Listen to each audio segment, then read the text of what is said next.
প্রায় এক দশক নির্বাসনে থাকার পর বৃহস্পতিবার যুক্তরাষ্ট্র থেকে দেশে ফিরছেন সাংবাদিক মুশফিকুল ফজল আনসারী। শুক্রবার বিকাল ৩টায় জাতীয় প্রেস ক্লাবে এই নির্বাসিত সাংবাদিক সংবর্ধনা প্রদান করা হবে।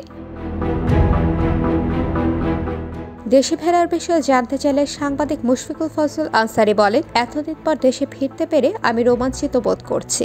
আমি আমার প্রিয়জন, বন্ধুবান্ধব, ছাত্র, শিক্ষক এবং সাংবাদিকদের সঙ্গে আবার মিলিত হওয়ার অপেক্ষায় আছে। তিনি আরও বলেন, ছাত্র জনতার সর্বোচ্চ আত্মত্যাগের মাধ্যমে দেশকে স্বৈরাচারী মুক্ত করা হয়েছে।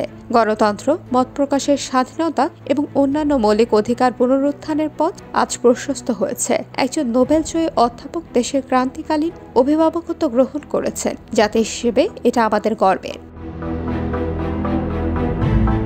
মুশফিকুল ফজল আনসারীর দেশে আগমন উপলক্ষে বাংলাদেশ ফেডারেল সাংবাদিক ইউনিয়ন এবং ঢাকা সাংবাদিক ইউনিয়নের সহযোগিতায় জাতীয় প্রেস ক্লাব শুক্রবার বিকালে এক সংবর্ধনা ও মতবিনিময় সভার আয়োজন করেছে। যুক্তরাষ্ট্রে মুশফিকুল ফজল আনসারী হোয়াইট হাউস এবং জাতিসংঘের স্থায়ী সংবাদদাতা হিসেবে কাজ করছেন।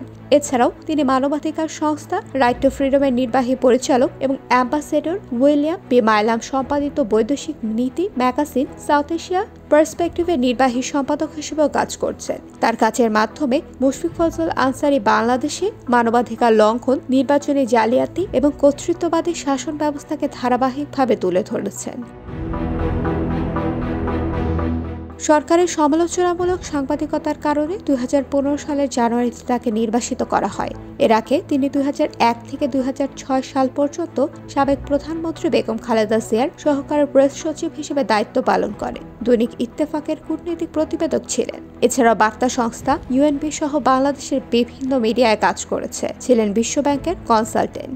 ওয়ার্ক এক্সপিরিয়েন্স রিপোর্টার হিসেবে কাজ করেছেন বিশ্বখ্যাত ব্রিটেনের দ্য টাইমস ও সানডে টাইমস পত্রিকায়। তিনি জাস্ট নিউজ বিডির সম্পাদক হিসেবে দায়িত্বে আছেন। রাষ্ট্রীয় টেলিভিশন বিটিভিতে একটি অনুষ্ঠান উপস্থাপনা করেছেন। এনটিভিতে জনপ্রিয় অনুষ্ঠান হ্যালো এক্সেলেন্সি হোস্ট করেছেন, যেখানে রাষ্ট্রদূত এবং বিদেশি বিশিষ্ট ব্যক্তিরা অংশ নেন। IBTV USA news desk.